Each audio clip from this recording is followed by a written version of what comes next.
Joel, welcome to the GCP podcast. How you doing, man? Doing well. Good to be here. All right. Hey, you're going to get the same question all our guests get is, how did you wind up getting into this poker subculture we find ourselves in? Just tell us how it started. Well, I first got into poker because of Hurricane Katrina, really. When I was still in high school, I was evacuated, and I had a lot of free time.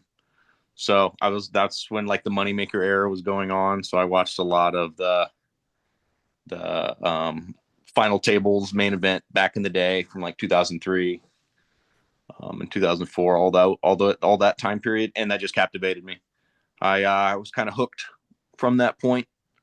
Um, yeah, so that was the Where start. were where were you evacuated from, and where did you go, and how soon did you start playing after seeing all that content? So yeah, when Katrina hit, that was what, '05. We evacuated to Natchitoches, Louisiana. So that's like 4.5 hours north of New Orleans. But I was in Slidell at the time, so that area got wrecked pretty good. And then that was when I was in high school, and the way the schedules worked, like the schooling up there, it was like on block schedules. So I had like 2 months where I didn't really have any school, so I was just finding stuff to do, and I found out about poker, and then started watching it, and then I downloaded Poker Stars, did the full tilt. Yeah, and really been playing ever since then. Awesome. Well, what was your first, I guess, live game, you think? Um, my live game when I went back when we um I started playing with some friends just like in the garage. Just a little bitty home games. I think we were playing maybe like 25, 50 cent.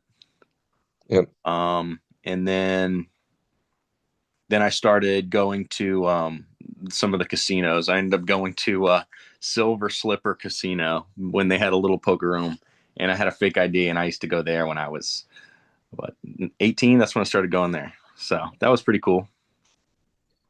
Were you ever worried about, we always hear these kind of like urban legends, or there's probably a lot of them are true, but people like hitting the bad beat jackpot or something and being underage and having to walk away from the table. Anything like that ever worry you? Or you ever in a situation like that where you thought, um, they're going to be on to me?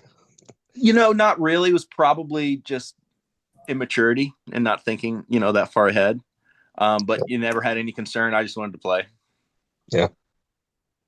How soon did you feel like you started to have an edge on the people you're playing with? Did you feel comfortable right when you got in there because your online experience, or did it take a little bit of time?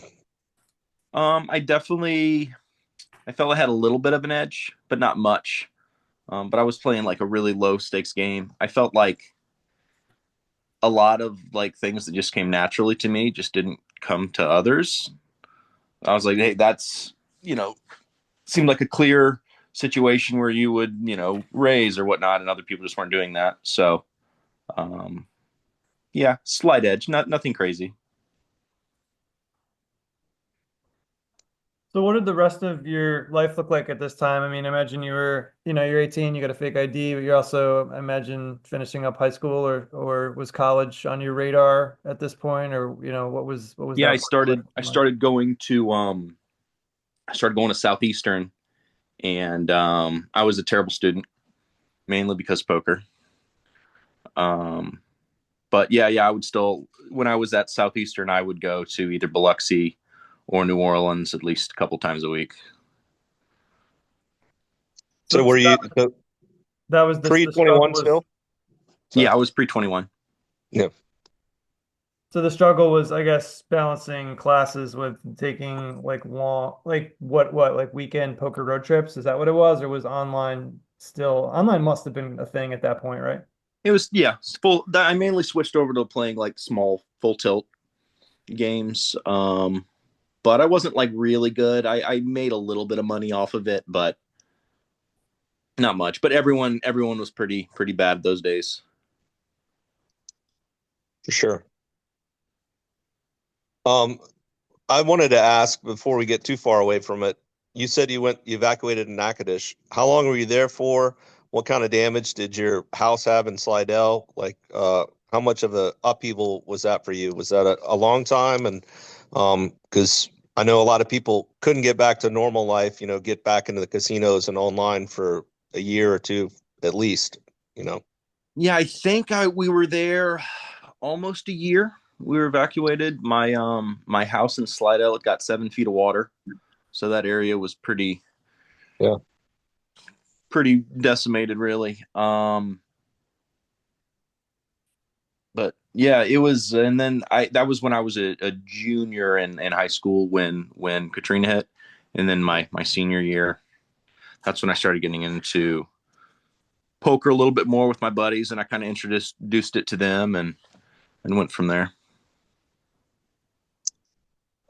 Another question I always wonder, because a lot of times people get into poker with their buddies and stuff, and then they seem to be the one that survived and stayed with the game. Did any of your friends continue with poker, or did most of them kind of get tired of you beating them in 25 cent, 50 cent in the garage and didn't continue the casino with you?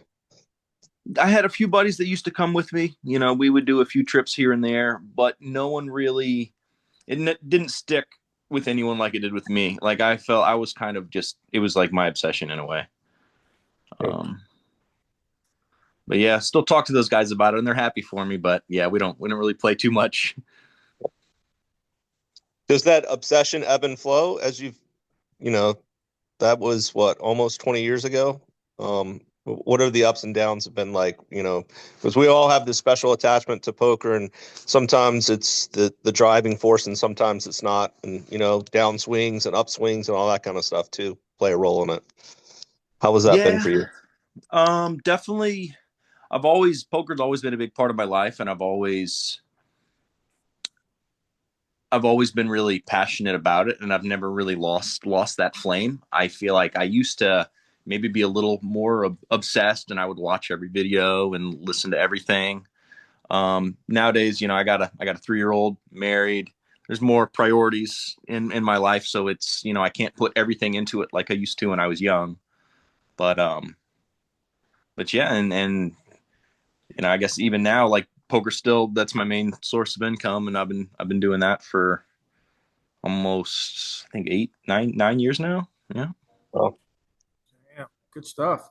So I think we all may have met in NOLA, but and you've since moved to Texas. What are the differences you've noticed in the games between how it used to be in NOLA and how the Texas games are going?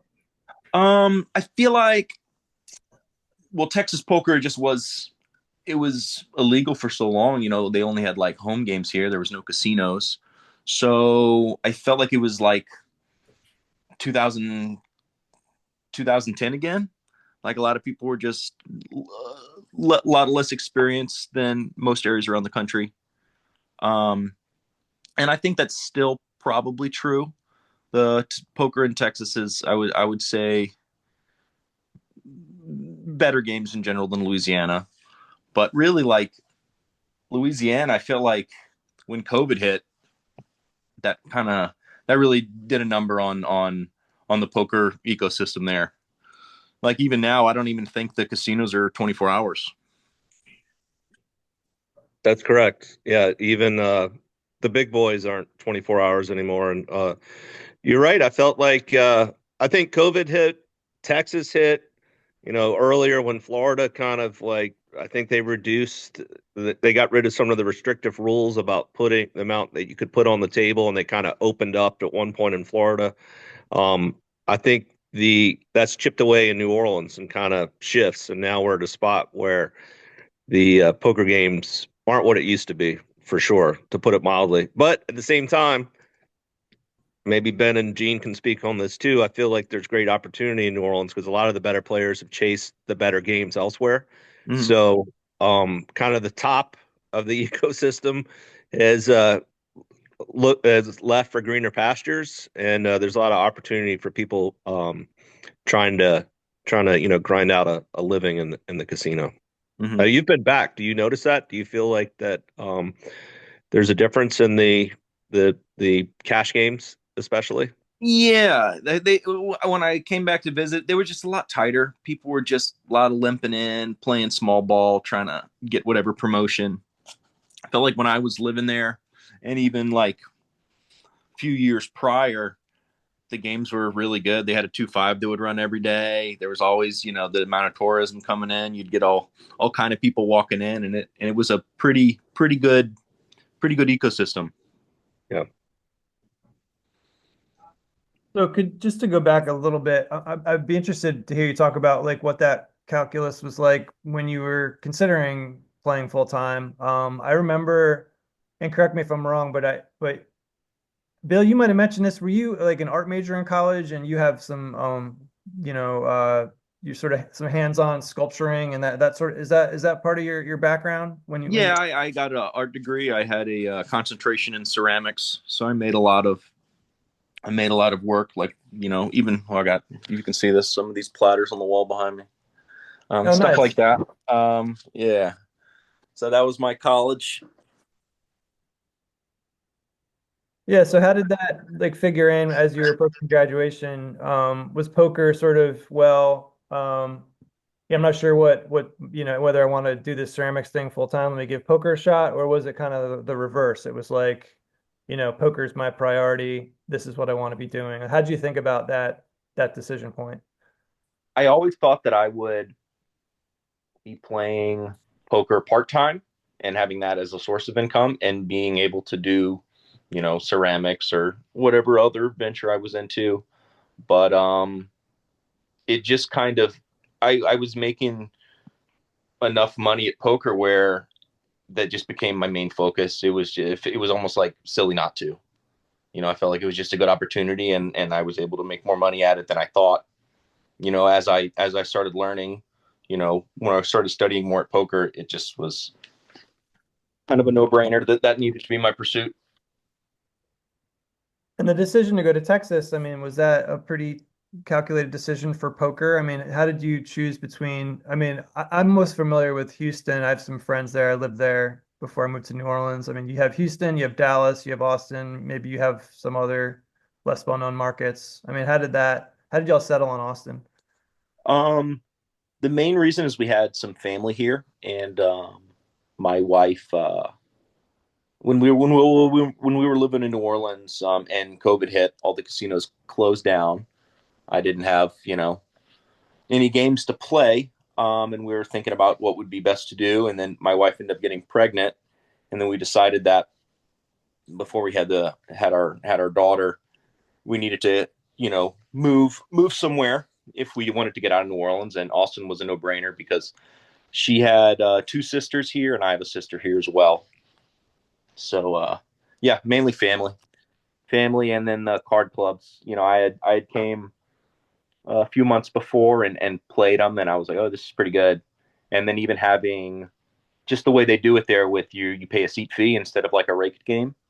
It's better. So speak to a little bit of the action there after you made that move. Did you get your footing pretty quickly? Get kind of embraced by the scene, or were you kind of a stranger in strange lands? How did that go? Um, well, I was pretty embraced by the scene. They were pretty welcoming. The games are great. I adapted pretty quickly. Um, they had a lot of match the stacks games when I first got here.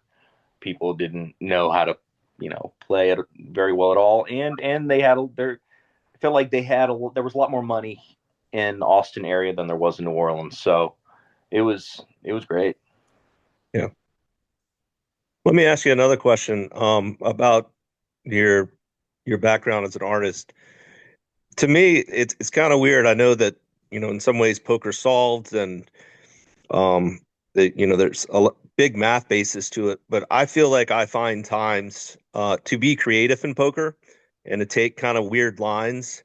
And I really enjoy that aspect about it. Do you ever find anything like that in poker that kind of stimulates you or is motivating, or do you feel like it's just GTO or whatever kind of poker that you're practicing? I think it's always good to be pretty sharp on GTO stuff, or at least have a basic understanding, but I think having like a artistic background and having like some creativity, I think that's definitely helped me in poker and been able to use some of that in exploiting opponents for sure. Yeah. So, you've been one thing we haven't talked about is the sort of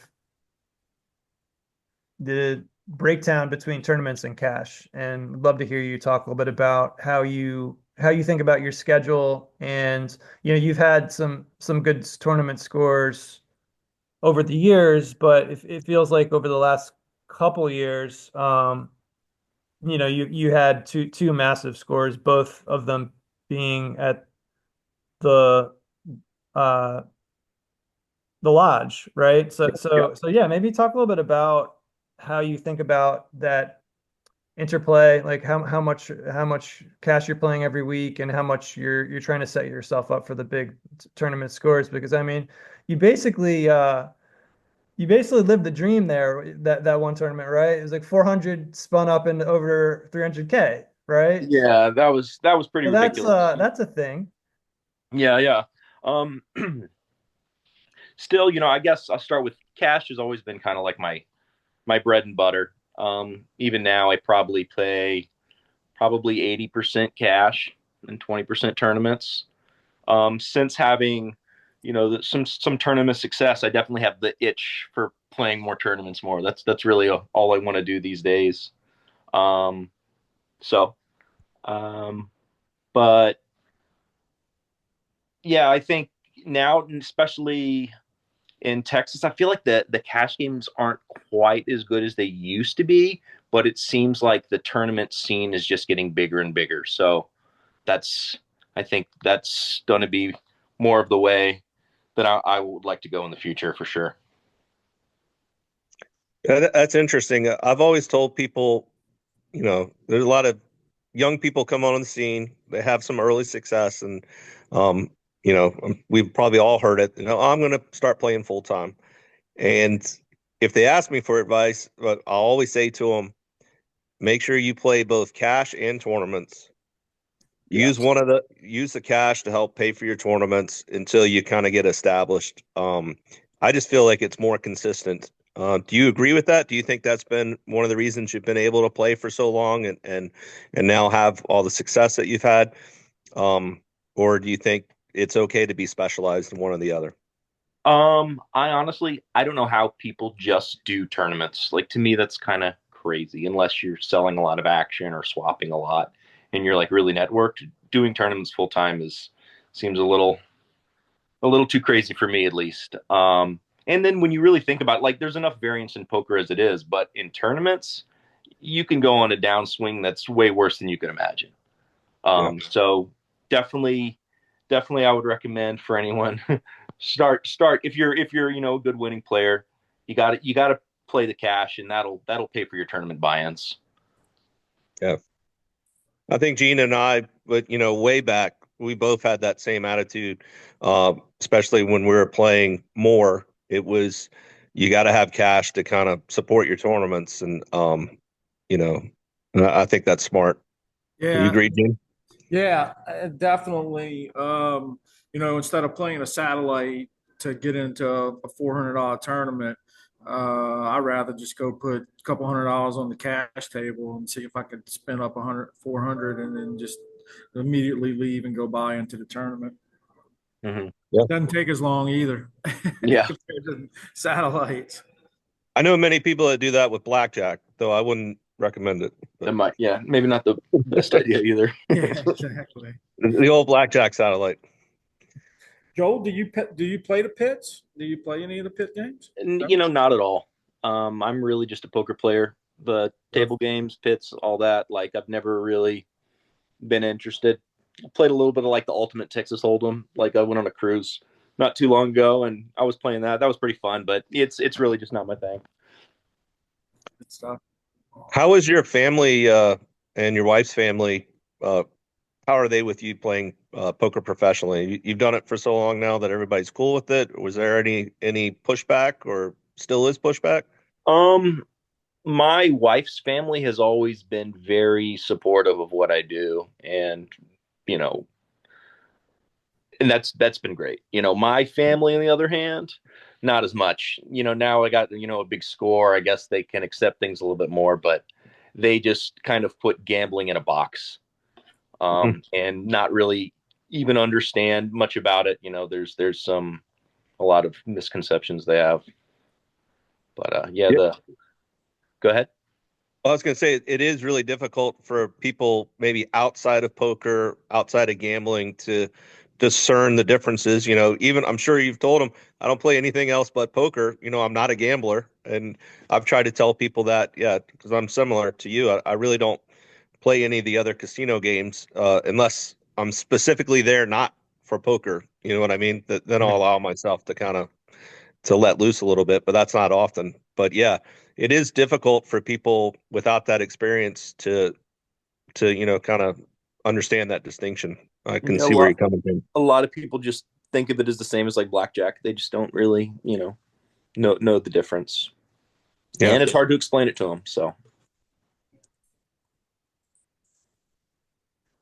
We want to thank you too, because I know that you've since been back to, you moved to Austin around COVID, and you've since been back to a poker gra or a couple of GCP events, and I know you brought some people with you, so we appreciate you coming and supporting us. That's pretty cool. Um, Me and Gene are thinking about possibly being in Austin for the lodge event, the next one coming up. Is that an event you plan on playing? Can you tell us a little oh bit yeah, about yeah, that one? I'll be there. That's I guess it's at the end of February, or the second half. I think the main event's the 3K buy-in. Um, but it's their biggest tournament they have all year. I think the first, maybe last year, the top prize was over 400K from a Wow. 3K buy-in. So they get a pretty good turnout. But yeah, great tournament series. Would recommend anyone come if they're a poker player for sure. And is there a $400 $1 million guarantee at the start of it? And do you know I anything about it or how many flights that is? I haven't looked at it in detail, but they'll have a bunch of smaller Yeah. tournaments beforehand for sure. And what are the rooms like there? They got d- what 20, 30 tables dedicated to cash and another 20, 30 tables for tournaments, or do they I split think tables, share tables? I think the lodge, they still, I think total they have over 80 tables, so it's pretty big. And for the series, I'm sure they'll be able to pull some more out somewhere, and just pack the house. So you have two big options in Austin, is that right? The lodge and the card house? Are those They the have two? Texas Card House and the Lodge.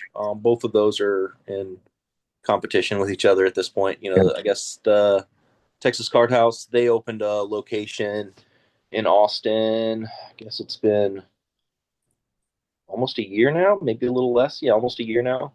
But both of those locations are pretty good. So, as a player coming from New Orleans, where one of the big criticisms of Caesars or Harrah's, as it used to be called, was that lack of competition hurt the treatment the poker players got. Do you feel like this competition in Austin has been a net positive for you, or is it kind of splitting up the player pool and some unexpected negative consequences? In general, I would say it's a positive thing. They have promotions. Whenever one room does something, it seems like the other one matches it. Even having just like free time or high hand promotions or whatever it is. So I think that is a net positive. But it does split the player pools. I feel like the bigger games don't run as early. People are just at different locations, so it does kind of hinder that. Um, but still a net positive. Yeah.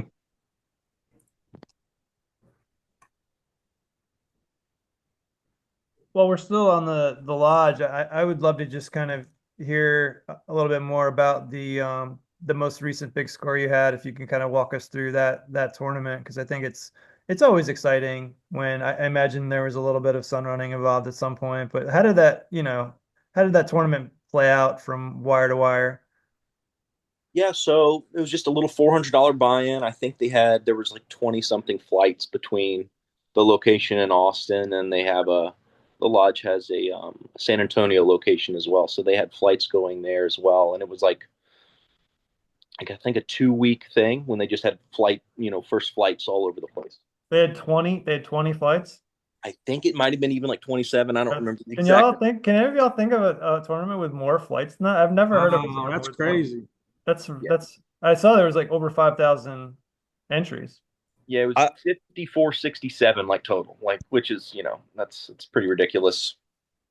Um, but really, I ran great in the tournament. I ended up doing a few bullets. I think total I had like four, but on that last bullet, I ran pretty good. And when I made the day two, what really I felt gave me an advantage, one of the flights finished in a lot earlier level. So when day two started, they started at that earlier level for all the whatever flight finishes first or in the earliest level. That's when day two will restart at. So when I restarted, I had way more big blinds than I thought I would. And I felt that gave me a pretty good advantage, especially because I'm more of a cash game player and I'm used to playing deep. So I felt like I was definitely able to use that to my advantage. And then also when I got to the end, I really just went on a sun run. That final table, I'm guessing y'all watched that. There was a point where I was down to five big blinds, and I looked under the gun. I had nines, and then one of the other guys had aces. Get it all in. I hit a set of nines. Double up there, and then a little while later, I get nines again. The same guy had aces, and I hit a set again, like all in pre. So, and then that Wow. just, that was the turning point. I went from five big blinds, and within an hour, I was chip leader. So yeah, that was pretty. It was good timing. Sun run when needed. yeah. Sicko. Oh, Yeah, I think I joined the broadcast after you had become chip leader, and they were talking about maybe how you ran earlier. Was there some big hands shorthanded? I felt like there was a big hand that I think was shared. Is that ringing a bell, or is that the other one you had? I think it was maybe the 90K score I had in that Okay. December beforehand. Well, tell us about that if you recall. Oh, That hand. well, there was in that tournament there was a big hand that I had that it went, I guess, slightly viral, where I had we were last three players, we were all in free. I had ace king, one guy had queens, and one guy had tens, and then I hit an ace on the flop, and I was like, okay, I'm going to win this tournament.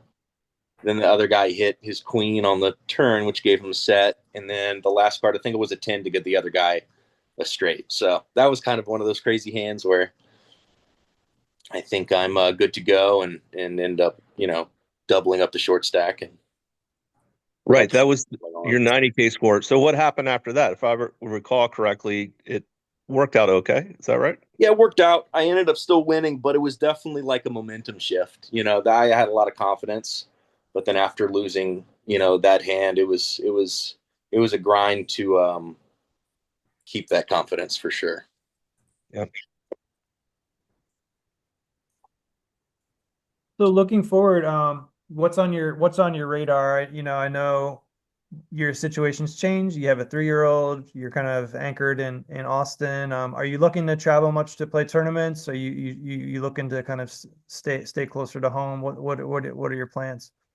I do like doing a few trips. There is a lot. What's nice is living in Austin. It's kind of central to be able to travel to Dallas or even like Choctaw or Houston. So I do a lot of tournaments within Texas. But I'll go to Vegas in the summer. I'll probably spend probably probably like 6 weeks out there. And then I did that WPT for the first time. Um, that was a really good series too. The one that the Wind had. Mhm. I think I'll probably do that every year as well. And if there's a good WPT around or a WSOP stop, I wouldn't mind playing like a main event here and there.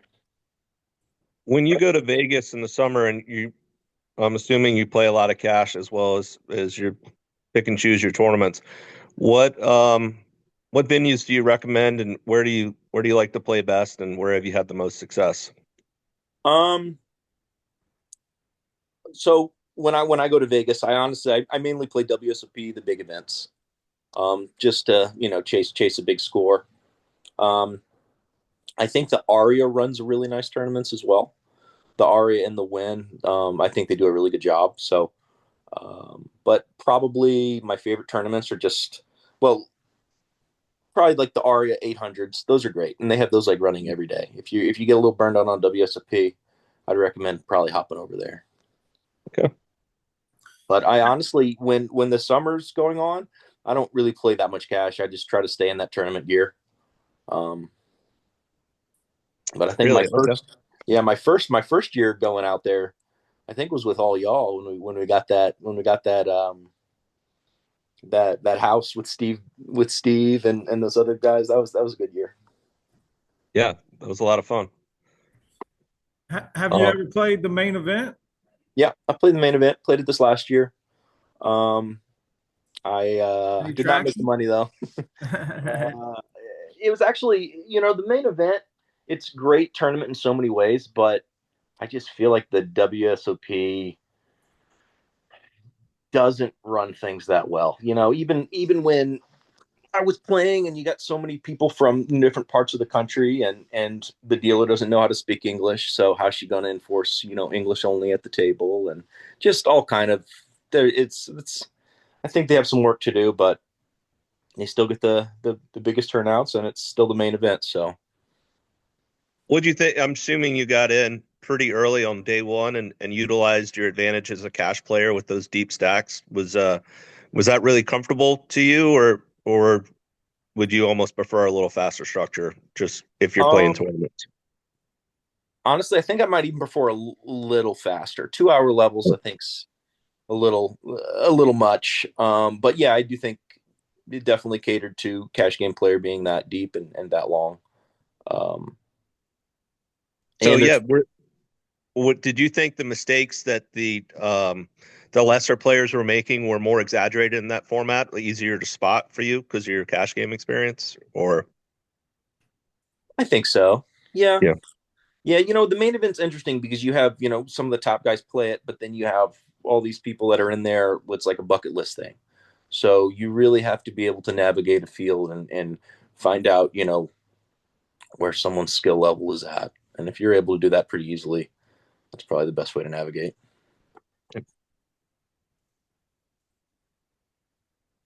so I do want to ask you this question. I'm not sure if we're off the poker yet, but you kind of have a defining facial characteristic that Oh you're, man. you're easily spotted with. Tell us a little bit about the beard. Have you ever been? I know there's competitions for beards. Have you ever participated in that? And what is your daily routine encompass to keep that so beautiful? Yeah. So, yeah, actually, I get asked every day, how long have I had the beard? Which about 10 years now. So a little bit. When I got married, that's when I stopped shaving. Yeah. Um, yeah. But at that time, actually, the reason I started growing it, one of my buddies, he was in the military and he had just got out and he wanted to grow his beard. So he said he could grow his longer than mine. And we put a little side bet in there. And I was like, all right, let's do it. And he ended up having to shave after like a year for some job interview. And I was already attached to it by then. And I just kept it going. So that's how that started. Um, but what was the other part to that question? What is your daily routine to keep it so luxurious? Is it does it Like, require a lot of work to maintain? It's not that bad. I just use some good conditioner and then I'm good to go. Yeah. Uh, and I definitely can't shave it now. I have a 3-year-old, so that would be pretty traumatizing for her. So yeah, it's Does kind of what people know me as now, and I've had it for 10 years, so I'm not even sure if I want to see my face. I might not recognize myself. does your 3-year-old love it? Has she been grabbing at your beard for 3 years? Yeah, that's all she knows. Yeah. She thinks if a dad doesn't have a beard, she thinks they're a little strange. So Yeah, that makes sense. Do you have any nicknames because of the beard? Not really. Nothing that's stuck. A lot of people Yeah. just call me the beard, which not Yeah, I very was gonna say, original, but yeah, that was in New Orleans. That's what a lot of people knew me as. yeah, I think I was one of those big scores that you had. I was watching somebody referred to you as the beard, and I didn't know if they're from New Orleans or from Austin, or if that was a name there or that was still from New Orleans. But yeah, I definitely have heard the beard for sure. You know, but Joel is it's not like Steve where there's like 20 Steves that are in Caesars New Orleans. There's not too many Joels, so you don't necessarily need a nickname. But I bet you if there's 20 Joels, you would probably have a permanent nickname. Yeah, I'm surprised something hasn't stuck yet. They always try to whenever I'm on these streams or whatnot, they always are trying to get someone to come up with a good name for me, but nothing is stuck around. Yeah.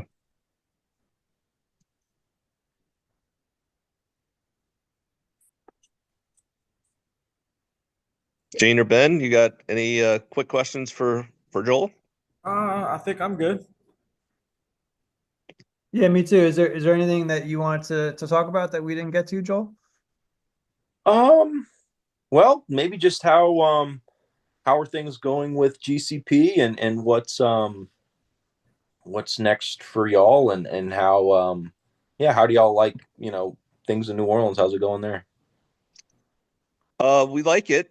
I think that we're a little well, in the short term, they're going to close the poker room down for the Super Bowl for about 10 days. Really? Really? Yes. Yeah. I guess I'm making news here for some, but yeah, they're closing the Super Bowl down the poker room down for the Super Bowl for about 10 days, which I'm upset about it because originally I wasn't going to be in town for it, but now that I'm going to be here, I was like, that's just great action because, when you get Right. Tourist. the All-Star weekend for NBA is always great poker action. The Super Bowl previously has been that way, but they're going to put, I think, high limit table games in there and maybe even some high limit slots just because it's going to be busting at the seams for that whole week. And from what I understand, that week by itself is, so massive in their yearly earnings that for them to not do that would be almost foolish. Yeah. Although as poker players, it's killing us, Well, Yeah, right? they're that's still gonna be not. pissed. Yeah, that's not good, man. I mean, if they closing it, they may they may make so much money. They're like, hey, we do even need a poker room. Well, that's the fear. That's what people have been talking about is the parallel has been Caesars Vegas, they closed to move the room and a year later they haven't reopened yet. But it seems like there's a range of opinions on this matter. To what Uh, extent it's gonna stay closed, maybe downsize, maybe just reopen as it's been. But yeah, people are talking. dang, I've been assured by folks over at Caesars they're definitely not closing the room. I've been assured they're not going to come back with reduced tables, but you never know. And to what Ben was saying, Gene, was they closed it down in Caesars Las Vegas last year when Las Vegas hosted the Super Bowl. So it's you know an apples to apples comparison that people are fearful of. Also, if you think about it, Caesars has closed the poker room in Lake Charles and the one in Biloxi that they had open. So they're both in the region and they've both been willing to close poker rooms. The one in Lake Charles recently renovated to look super nice. So there's definitely that fear. I don't know if it's going to come or not, but I think the powers that be that I've spoken to would be very surprised if something like that happens. So hopefully they're not surprised. I guess that we just hit one of our discussion points on our roundtable. Right. That probably would have been our first topic. Yeah. Well, I mean, we can discuss the roundtable right now, Joel, if you'd like to participate. Sure. I'm open. You guys all right? Just kind of flipping the format this week? Yeah, that sounds great. With it, so I mean, there's the one thing that I know that y'all want to talk about related to the heater, But I mean, do we want to just start with generally the heater and then kind of go from there? Because that was obviously, that was the talking point of the new year for the whole Gulf Coast. Yeah, let's do it. Joel, did you think the heater was unmissable? Unmissable. Yeah, Uh, I love it. That's the biggest. That's the biggest thing they have, in the Gulf South. So I always go wherever I'm at. I always come back for that for sure. yeah. I saw you there. I saw some other folks. Mike Horchoff, who's moved as far away as Washington, he came back and he was in line. And I've been marketing the heater as unmissable. And Paul Dutch told me a story. He saw Mike say, "Hey, Mike, you made it." He's like, "Yeah, it's unmissable. How could I not be there?" So that was good to hear. And I think it is true a little bit. I mean, you got 4 million in guarantees. Just, I mean, it's grown just so much. And they did $1 million guarantee on a Sunday, Monday, Tuesday, which is really insane from our knowledge behind the scenes as operators. Like that's a crazy risk, and they made it pretty easily when it was all said and done. Yeah, it seems like this past year that was probably the biggest turnout y'all have had. Seemed like Yeah, small buy-ins. They had great prize pools. It was impressive. yeah. I'm scared to Gene. What do you think they're going to do next year? I mean, we've heard Adam kind of hint at some stuff, and I know that they've been the poker people have been looking across the hallway at those other smaller ballrooms. Potentially, they might be in play in the future. And how Yeah, big do you think they will go? I don't know. Knowing Adam, it's going to be bigger, but I know that there was a huge sweat on an overlay on on that same tournament y'all talking. They were down like 150K with like 3 or 4 hours left in the reg. Uh, I mean, it's weird because I'll say the people behind the scenes were not sweating it that hard. They just knew that the numbers that they got late in that registration period and the other flights, and they knew what it was. They knew kind of the ratio of number of players in that last flight versus an earlier flight, so it was easier for them to project. They didn't seem worried about it. I was I was worried about that as soon as I saw the schedule. I guess I'm a little more tentative, and I think Gene, you you agreed with me, right? Yes, Yeah, yes, I was nervous about it too, and yeah, we were both, I think, nervous that morning. The last day yeah, we yeah. woke up, like, holy cow! But But we uh, made it. yeah, Adam and Paul were cool as cucumbers about it, though. Maybe just a little bit because you never really know, right? Sometimes you get blindsided, but uh, they were pretty confident. I think we could see an opening $2 million event and a main event for 2 million in the future. Oh I wow. don't th- I Yeah. don't think they'll do a 2 million midweek event, but who knows? You know. Wow. Good stuff. Um, so So, there's another topic that came out of that's been kind of on 2+2, and I thought maybe we should talk about it a little bit here. There's definitely been this long thread that gets longer by the day where there's been some accusations leveled at some guys that regularly play our events, play all the events in the South. They've had success at WSOP events, run good events, GCP events. Um, but there's been some accusations that a stable might be working together, or even some theories that maybe there was a dealer or two helping them out, and all their recent success is kind of attributable to that. I got some thoughts about that, but have you guys heard these things, and can you speak generally about it, if you'd like? yeah, posted something on Facebook. I read when it first kicked off, the first couple of days, it went to about 4 or 5 pages. I took the time to read it all. Just couldn't stand it anymore, and I refused to read the other. What is it? 20 something pages now. I haven't even looked at it recently. But again, I don't see from the 4 pages I read. There's no proof And I don't know, you speculate all day long, but if you can't prove nothing, I just think it's irresponsible to make accusations to good players.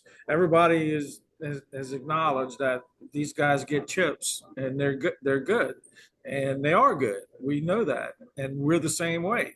We don't have the resources to fire 30 something bullets at a tournament, but if we did, I think you and me would be just as successful as those guys. But I didn't read from page 4 on. I refuse to. I think you're being generous to me. I appreciate that. I don't think I would be as successful as those guys. I think I would definitely have more success than I've had, but we are restricted in the amount that we can play to the time and budget and all that. But Ben and Joel, have you played with some of these guys, and what are your thoughts on, is this even possible? Let's just start with the broader concept. Is this scheme possible where there's a dealer setting decks and helping these guys out?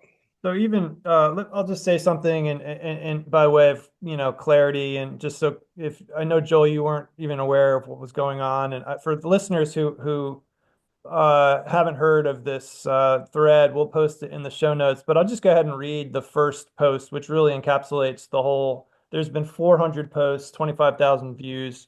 Somebody just posts, "What exactly is going on down south? The same stable of players literally has won every event for the past year. I know I can't be the only one thinking something smells fishy." And then the next poster says, and this is to your point, Gene, there's a lot of speculation. People are sort of making blanket statements and accusations without proof. It says, "I know a good amount of the players that frequent all the Southern Circuit and yearly stops. I'm not a pro.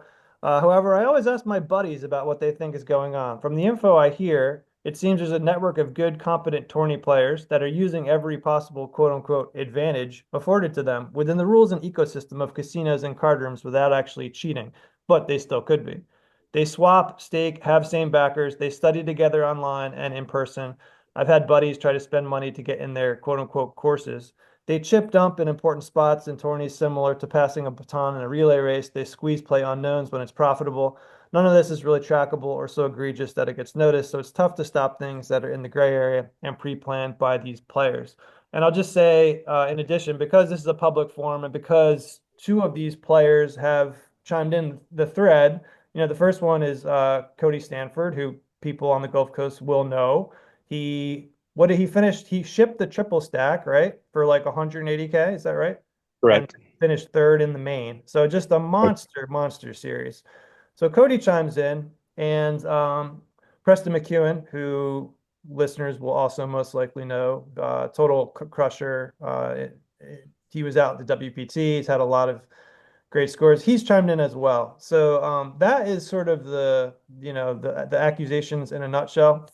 And I guess the only thing that I would say is I hear everything you're saying, Gene, about, there's no proof. This is all speculation. And I agree. And I would say that this is what poker players do. We speculate, we wonder. And so I think that when it comes to like what's to be done, I think something that operators should be thinking about is well, we're never going to be able to prove cheating one way or the other, but what we have here is a rampant perception of cheating. And so like you have a lot of people who think something shady is going on. Why is that? Well, that gets to Cody fired 36 bullets. People see that and they're just like, well, something must be going on, right? You have the same people winning over and over. So there's a perception of cheating going on. I think this thread reflects that. So I think it's just sort of interesting from like a community standpoint that, well, there's a lot of people who have these views. Is there something to this, or is this all just smoke? So I think that's kind of a long-winded deeper dive into what's been going on. Joel, I don't know if you have any thoughts on this, but I wanted to just sort of drill down a little bit into specifics. Yeah, it doesn't seem like there's any substantiated. All these are just unsubstantiated claims that you can't prove or disprove it. So I don't know. I can't really dive in too deep. And there is, I remember reading that one of the posters, and keep in mind all these posters are anonymous too, so this could be players that we know and play on our circuit. But one of the posts said something about God dang, I lost my train of thought. Oh, they somebody knew a player that was in the stable that got fired, and he was at. But of course, nobody's no name, no nothing, and I saw something else where another dealer chimed in, again anonymous, and said that he has all the dirt, but somebody paid 10K and for him to spill it. It's just ridiculous, man. I don't know. You don't know So who these people are. so I want to. I got some thoughts about this, and I might be a little bit long-winded in what's new. I apologize for that in advance, but I do want to address some of the things they talked about on there that I think are maybe overlooked or haven't been addressed by others. So let's talk about one, how many buy-ins these guys are in for. On average, I would think in a tournament series, they're not putting 36. I mean, that's an outlier and a crazy amount. But these guys in the stable, and I know most of the people that have been in and out of the stable, and they've had varying degrees of success playing poker. Many of them are not been enriched by it. Many of them are um, hardworking and trying to get there. But there's definitely maybe a top tier with Preston and Cody, and maybe another tier, and other guys have come and gone. So certainly some of those other guys are maybe just as good as those guys, but haven't run as well as them. But generally, most of them put a lot of bullets into an event. So if you start looking at it from purely a math perspective and you treat each tournament as, I mean, each entry as a separate tournament, those guys are playing in the same amount of time frame. Even if you're a reg and you're playing all those events, but you're only putting one or two per flight in, while those guys are putting 7, 10, whatever, they're playing tournaments, 5x more tournaments than you. So they should have more success than you, right? Like, let's just say there's no difference in skill edge. They're just having more opportunity. So from that perspective, they should have a lot of success if they're good players. I think also their success, which everybody is saying, has got to be cheating. I can go back and look at our results specifically where guys, Joel's had a lot of success in the last year. And, over a longer time span. There's been guys that have had more success than the guys that they're accusing of cheating in a shorter time span, playing less bullets. Nobody's saying those guys are cheating. From a math perspective, you would think they would be actually, if they were cheating, they'd be winning more. And it seems crazy to say, is they're some of the most successful players on the circuit. But when you really kind of like dig into it, they should be drawing more out of it. Um, it's really difficult to set a deck. I've talked to, we take any aspersions or claims that there's something improper going on, and I've talked to RTDs, and they're going to be doubly aware of that and monitor that. The cameras do monitor that, but having dealers on the inside that are setting a deck and cheating over a sustained run at multiple stops, multiple chores, that's really hard in itself to happen. It's a big risk.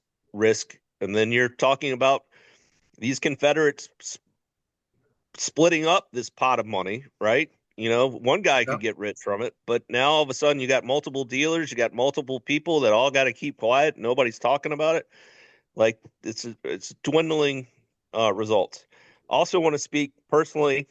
We know these guys that are accused. I know them pretty well. I'm never going to say something is 100% because I've learned a long time ago in poker that that's just a mistake. But I feel short of 100%, pretty certain that these are honorable guys and not the kind of guys that go out and try and cheat people. Now, anything's possible, but just I would be very surprised, and I hope I'm not. But I really don't think they are, and I think they're um, a little bit better than a lot of the field, or maybe a lot better than a lot of the field, and they're kind of doing what's legal to give themselves an even bigger edge by being able to take 10 bites of the apple by buying in and going all in blind. And I think a lot of these rumors have kind of built on themselves like a game of telephone. So these guys have been seen playing a tournament late in registration, buying in blind, sitting down at a table, announcing they're going all in blind. And maybe every once in a while, one of their stables at the table and knows to call them pretty light because the guy's going all in blind and gets the chips. People see that and go, oh, these guys are working together. Yet nobody says anything the other times when he's at a table with nobody at his stable and he goes all in blind and somebody else benefits from it. Also, the guys that seem to be the angriest, because I've heard this complaint about it, are the ones sitting at the table that call him and get unlucky because they have kings or something, they get cracked and they're pissed about it, right? So they're doubly pissed. And I feel like these little stories, one guy tells the next guy and then they tell the next guy. I've just had a very established pro say, hey, people in this region think those guys are all using those sunglasses and putting marks on the cards, and that's the way they're cheating. I go, that's interesting. I went back and looked at the pictures of the guys in the stable. Preston's wearing $5 sunglasses he got from another poker player, Warren Sheaves, and the rest of them don't wear sunglasses. So, but that's accepted as fact in some places that these guys are cheating that way. So, Well, again, there's also the softer field explanation too. yeah, and then I don't want to it's on our player base, exactly, right? But I'll say this: I go to National Harbor, and I'm watching hands, and they go deep in that field, and these include crushers like Darren Elias and all these kind of high stakes guys. A lot of people on the tournament circuit may not know down here, but are very accomplished online and live players. And I swear, for 2 months afterwards, I'm a much better player just from watching the way that they play those hands. And that's no offense to our community, but when I monitor the hands down here, I don't have that kind of uptick in my own personal play. It's that we have really good top level players, but they have a lot bigger top level and middle section of players than we do here. And I think the gap between and there's just less bad players there, if that makes sense. And I hope I'm expressing that point without insulting our base, because we do have some great players, but on a whole, I think there's more great players in other regions. So those are kind of my long-winded thoughts about well it. said, Bill. Well said. So Joel, let me ask you: do you feel that just talking about the player bases, do you think that's a good assessment of like the region compared to other places, tournament-wise? Yeah, I think in general, like the field in the South is a little softer than other areas for sure. I also just want to comment real quick on the accusations. Like, I think it's really strong to call someone like a cheater without having any evidence to back it up, and it seems like there isn't any evidence to a lot of these claims that are being made. So, yeah. And I've never seen anything shady from those guys. Right. And I agree 100% with that.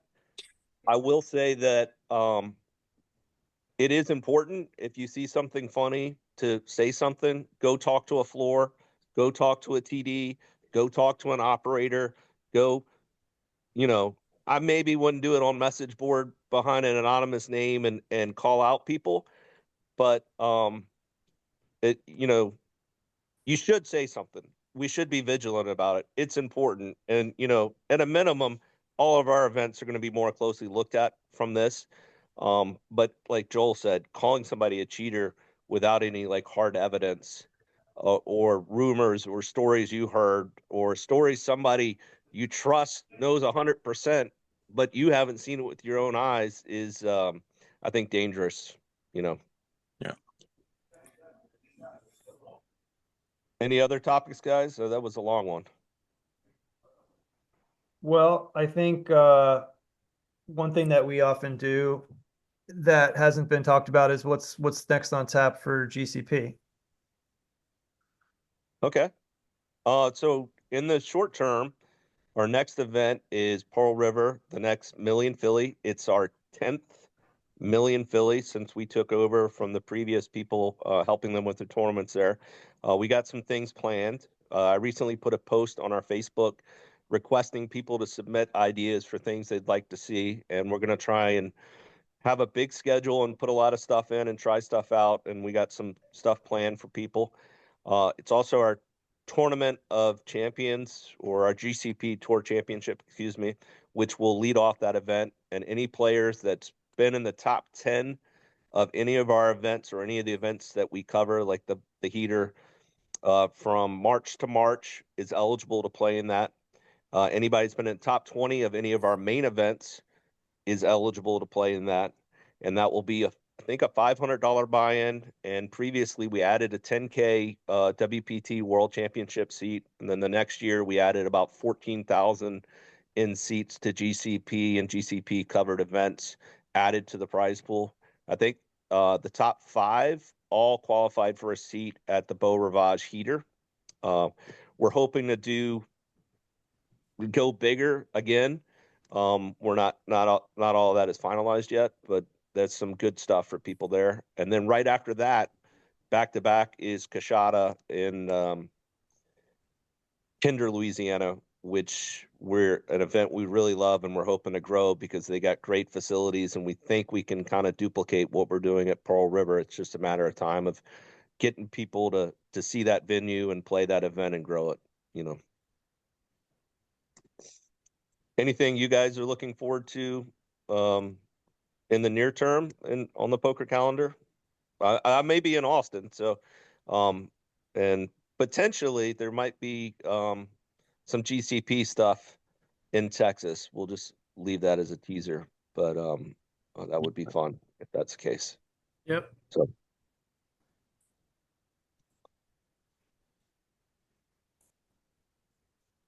So you'll want to just go ahead and wrap it up? Sure. Unless we got maybe one more topic for the roundtable.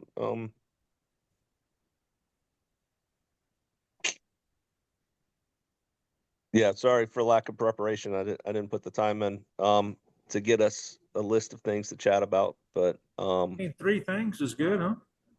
Okay, we can do that. Ben might have to use his editing skills on this last part.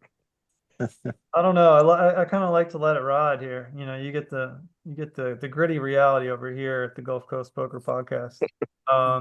But we also, I guess, we already talked about the we'll keep our fingers crossed for the Super Bowl and Caesar's Poker Room here. But February seems like kind of a pause in the area, and all the more reason to get out to Austin. I was just looking. It looks like it starts mid-February at the lodge. So yeah, there's always a poker tournament to be found if you're willing to travel a little bit.